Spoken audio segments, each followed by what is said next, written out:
Hello everyone. Today we'll uncover a case that once shook the entire world. But first, a warning. This story involves sensitive topics such as violence and abuse, which might be disturbing to some viewers. If you feel uncomfortable, please consider carefully before continuing. Our story begins in beautiful Austria. Back in 1984, a young woman, just 18 years old and in the prime of her life, suddenly vanished without a trace. Despite every effort, the search led nowhere.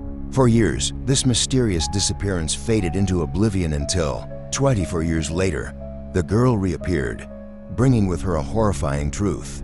A monstrous lie had been hidden for more than 2 decades. So what really happened? To understand, we'll travel back to April 19, 2008.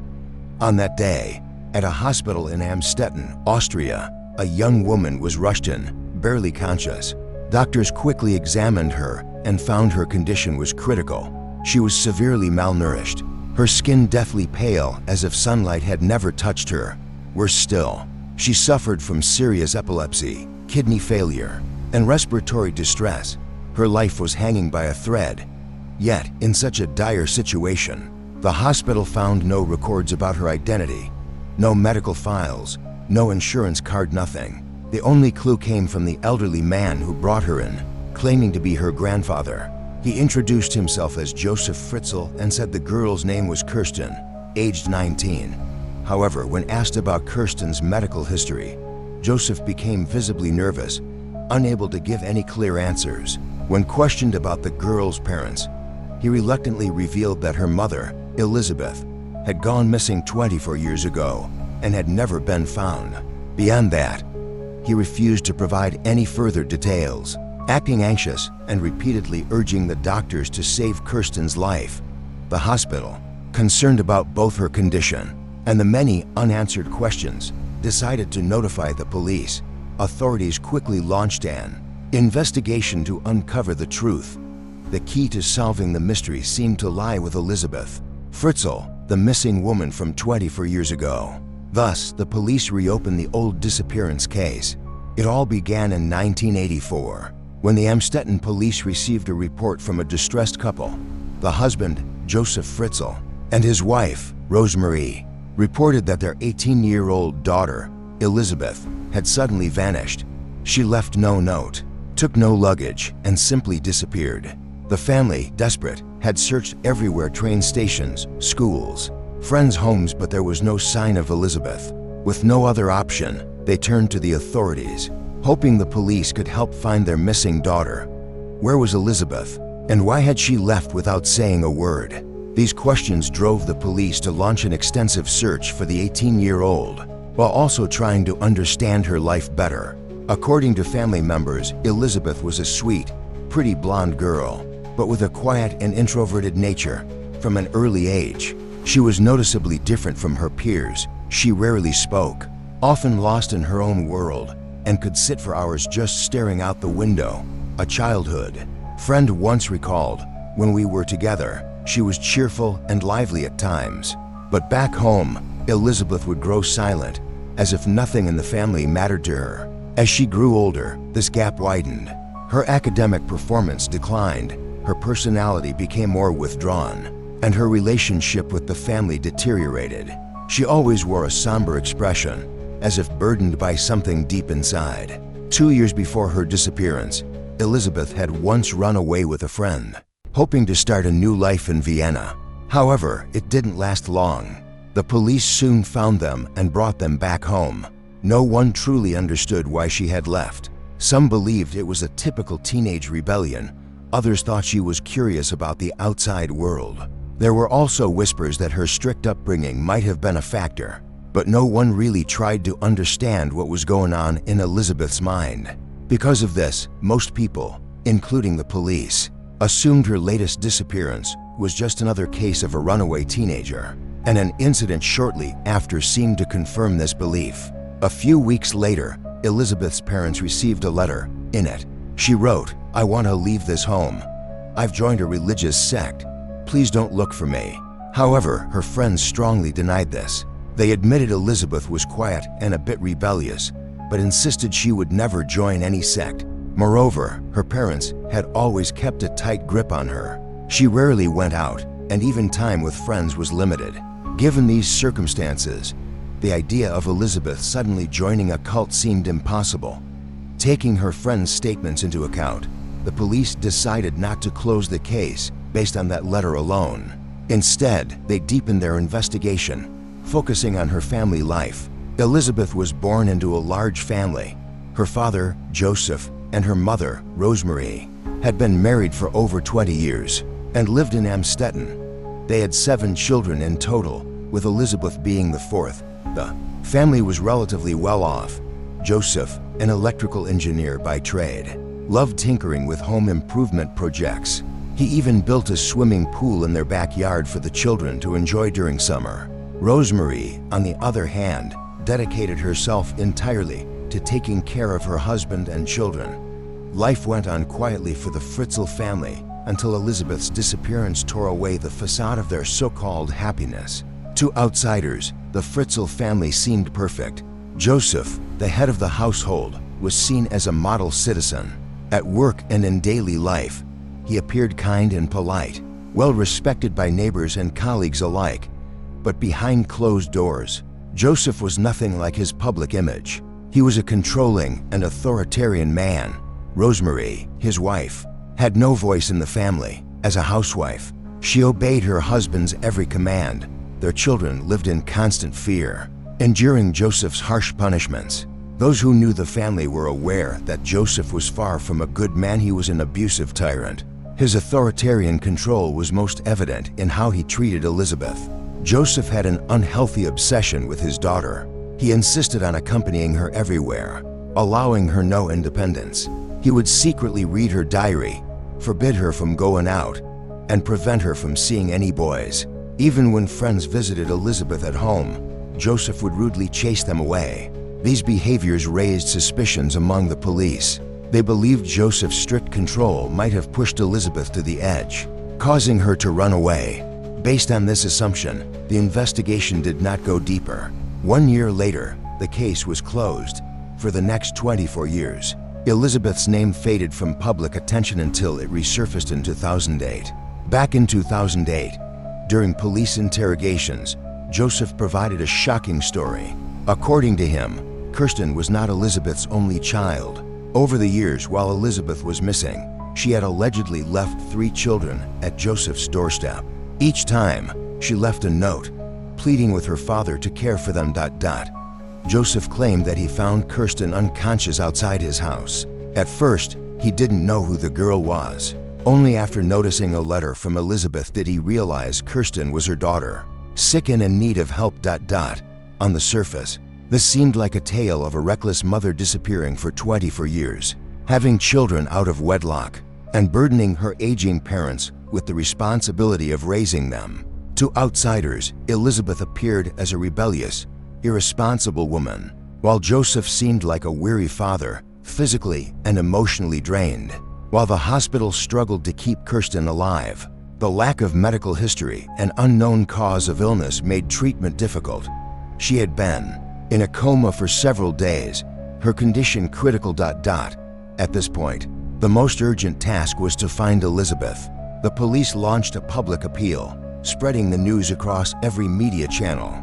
Television stations, newspapers, and magazines all covered the story. Photos of Kirsten and the mystery surrounding her missing mother dominated headlines, sparking widespread public attention. Kirsten's attending doctor also joined the media interviews, sharing the critical nature of her condition. At this point, it wasn't just Kirsten who desperately needed her mother. Society as a whole was hoping for Elisabeth to come forward. But days passed with no news. Just as hope was fading, something unbelievable happened.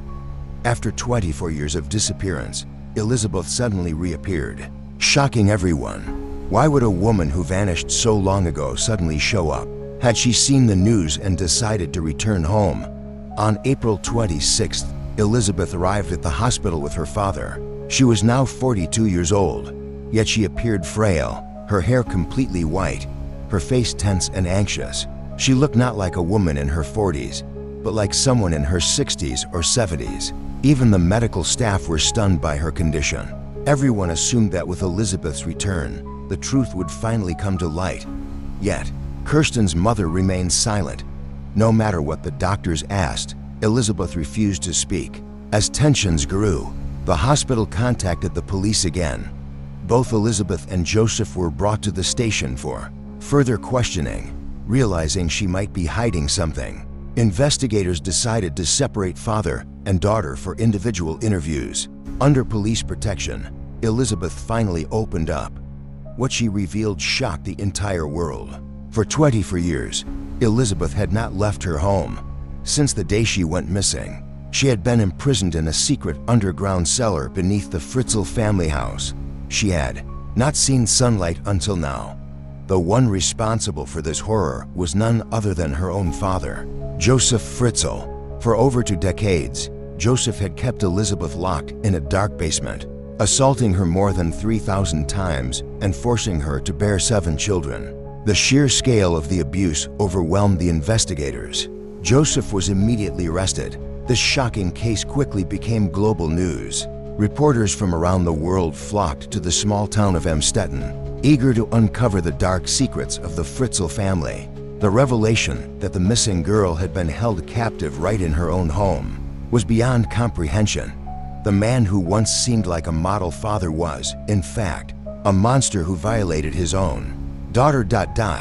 No one could fathom how Elisabeth endured 24 years of such unimaginable suffering, nor could they understand what drove Josef to commit such a heinous crime. Was it a sudden act of madness or a meticulously planned scheme? The answer became clear later. In 1981, Josef began expanding the basement. After several years of modifications, it had transformed into a prison-like dungeon, equipped with a bedroom, bathroom, kitchen, and other facilities. Yet, the entire space was only 35 square meters, with a ceiling height of just 1.74 meters. The narrow walls were deliberately designed to prevent any chance of escape. Josef reinforced the cellar exit with solid concrete, turning it into a bunker-like structure. He even installed a coded lock on the door, making Elisabeth's cries and desperate banging utterly hopeless. As mentioned before, Josef was a construction engineer. Building was both his job and his passion. At that time, the Cold War was ongoing, so when Josef told people he was building a bomb shelter for his family's safety, no one suspected anything. Right under everyone's noses, Josef spent nearly 3 years completing the underground prison where he would imprison his own daughter. On August 28, 1984, Josef took the most crucial step in his plan, bringing Elisabeth down to the cellar. That day, Rosemary was away. Josef seized the opportunity, luring Elisabeth downstairs. Their relationship had always been strained, so Josef provoked an argument, then suddenly dragged Elisabeth into the basement. Without warning, he pressed a cloth soaked with chemicals over her mouth and nose. Elisabeth lost consciousness. When she awoke, she found herself tied up in the pitch-dark cellar. Panicked and terrified, she screamed, pounded the walls, and cried for help, hoping someone would hear her. But her father, with cold-blooded precision, was already carrying out his monstrous plan. Not only did Josef imprison Elisabeth, but he also went to the police himself to report her as missing. To support his fabricated story, he crafted a flawless lie. He told the police that Elisabeth had a history of rebelling against the family, often running away, and that she had probably been lured into a cult. In front of the officers, he wept bitterly, playing the part of a heartbroken father abandoned by his child. His act was so convincing that no one suspected a thing. Poor Elisabeth, she had become nothing more than a prisoner, a victim of her own father's depravity. In the early years of her captivity, Elisabeth lived alone in the damp, cramped basement. Every day, she endured suffocating darkness, crushing loneliness, and constant fear. Her only connection to the outside world was Josef, who would bring her food once a day and violate her every night. To maintain his control, Josef left his engineering job and shifted to real estate, a field with more flexible hours and frequent business trips. This gave him ample excuses to purchase supplies for Elisabeth and manage waste disposal from the cellar. At 23, Elisabeth discovered she was pregnant. Josef refused to take her to a hospital. Instead, he threw her a medical textbook on childbirth and some basic supplies, forcing her to give birth alone in the damp, mold-infested cellar. Despite the horrific conditions, Elisabeth delivered her first child, Kirsten, the girl who would later be brought to the hospital. In the following years, Elisabeth gave birth to 3 more children. In 1996, she even delivered twins in the same inhumane conditions. One of the twins, Michael, suffered from severe respiratory failure right after birth and urgently needed medical attention. Yet, no matter how much Elisabeth begged, Josef refused to take the baby to the hospital. After 3 agonizing days, Michael passed away in Elisabeth's arms. The physical pain was nothing compared to the emotional torment she endured. After Michael's death, Josef disposed of the infant's body by cremating it in the backyard furnace. He called it a cremation, but in reality, it was nothing more than burning evidence.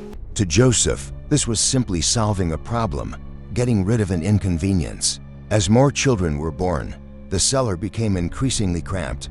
Josef expanded the basement to 55 square meters. Yet, even with 4 children, his twisted desires remained unsatisfied. Over the years, through repeated assaults, Elisabeth gave birth to a total of 7 children: Kirsten, Stefan, Lisa, Monica, Alexander, Michael, and Felix.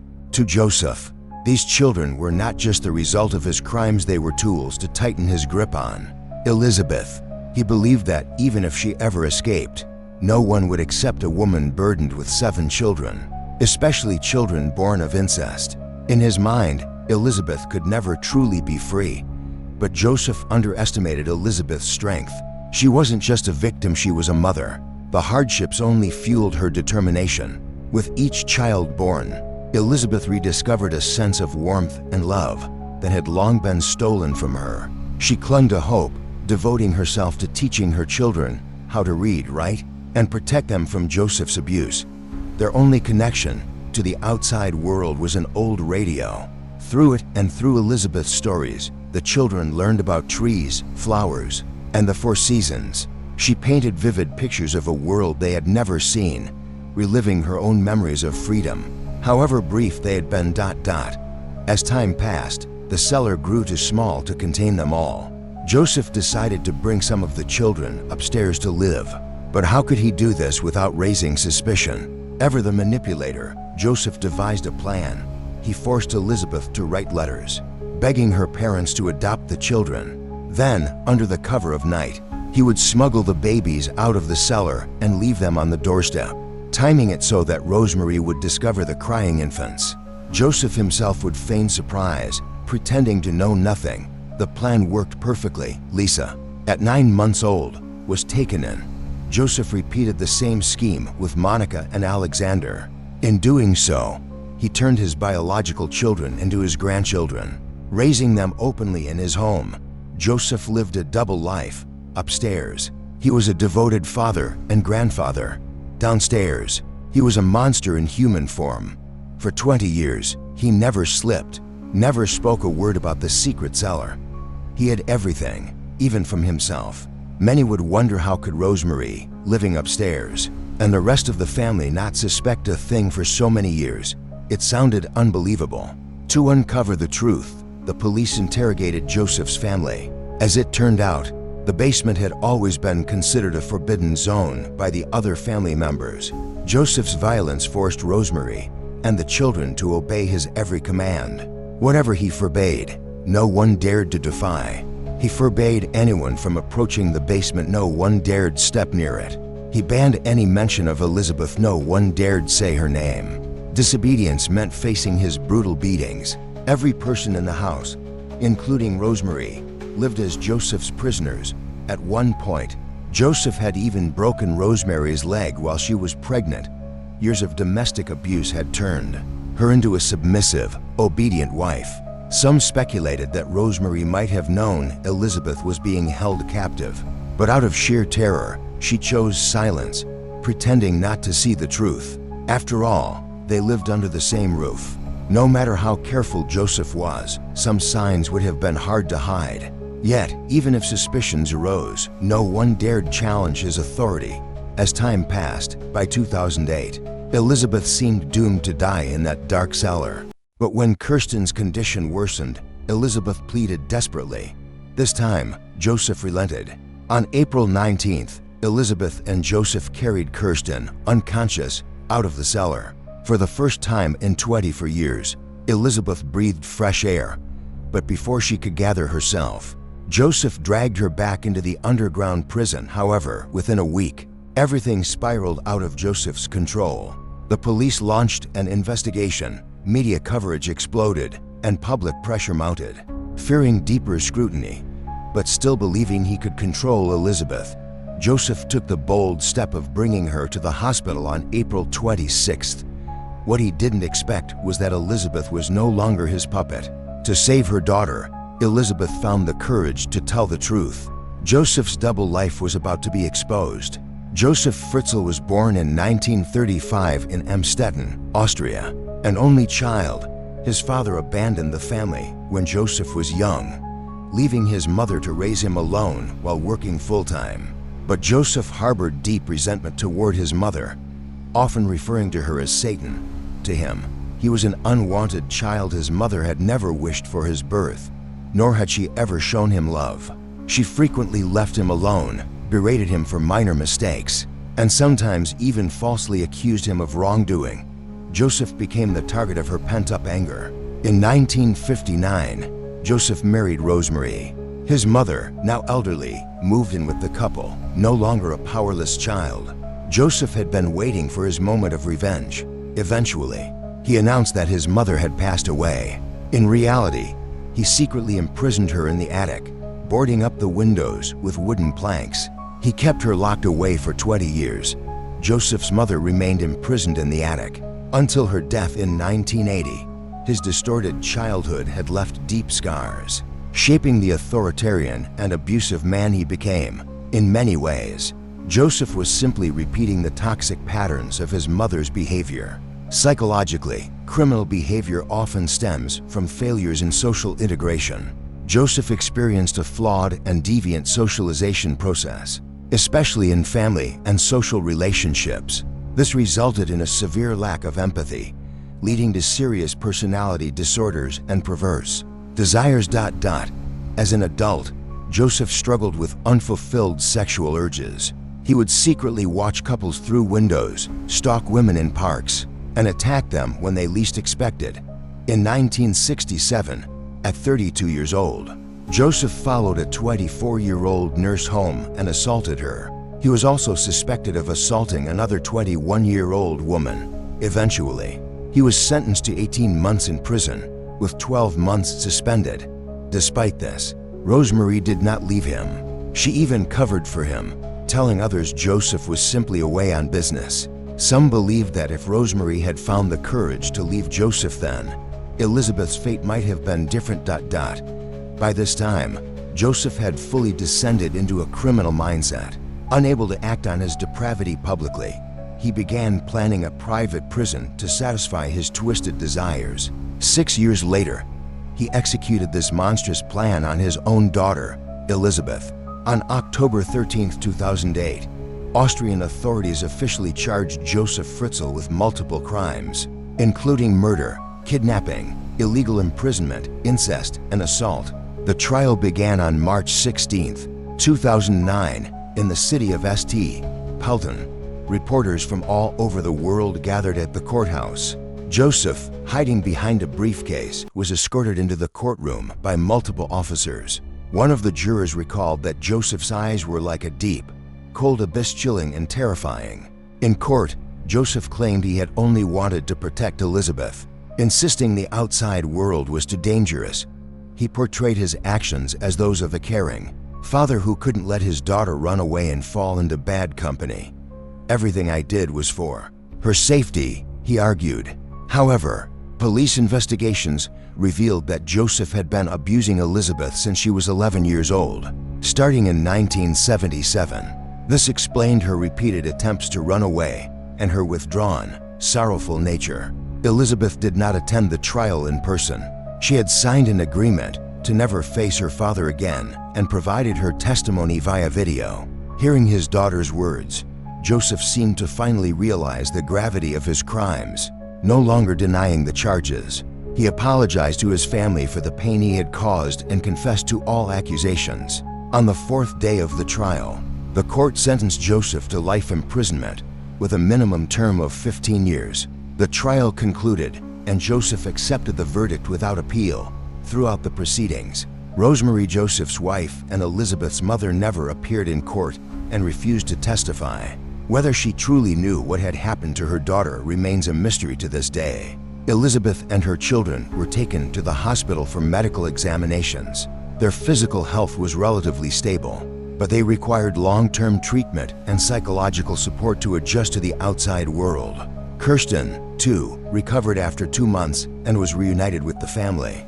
The entire family underwent over a year of psychological therapy. They learned to adapt to a normal life, to accept a new chapter after years of trauma.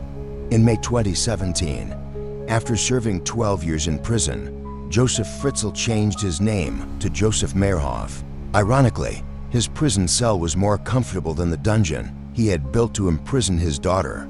He had a private bathroom, a toilet, and even access to a small garden. He was also allowed to go for regular walks. In early 2023, the local court decided to transfer Josef from a psychiatric facility to a standard prison. This meant that after serving his 15-year sentence, he would be eligible to apply for parole. If granted, he could have been released in 2024. However, in 2024, the court announced that his release, whether conditional or unconditional, would not be possible. Due to special preventive reasons, no sentence could ever truly compensate for the suffering Josef inflicted on Elisabeth, nor restore the 24 years she lost. Nevertheless, the verdict left many people disappointed. Fortunately, the prosecution confirmed they would appeal the decision. Psychological experts also planned a comprehensive reassessment of Josef's mental state. Should any abnormalities be found, Josef would lose the right to request parole. Today, Elisabeth is 59 years old. The basement that once imprisoned her has been sealed with concrete, erased from existence, but the scars in her mind will remain forever. Now, she lives in seclusion with her children in an undisclosed location. They refuse all media, interviews, and avoid the outside world's attention. No longer concerned with gossip or pity, they focus on living in the present, cherishing the hard-earned happiness forged through so much pain. That brings us to the end of today's story. Thank you for watching, and see you in the next video. Goodbye.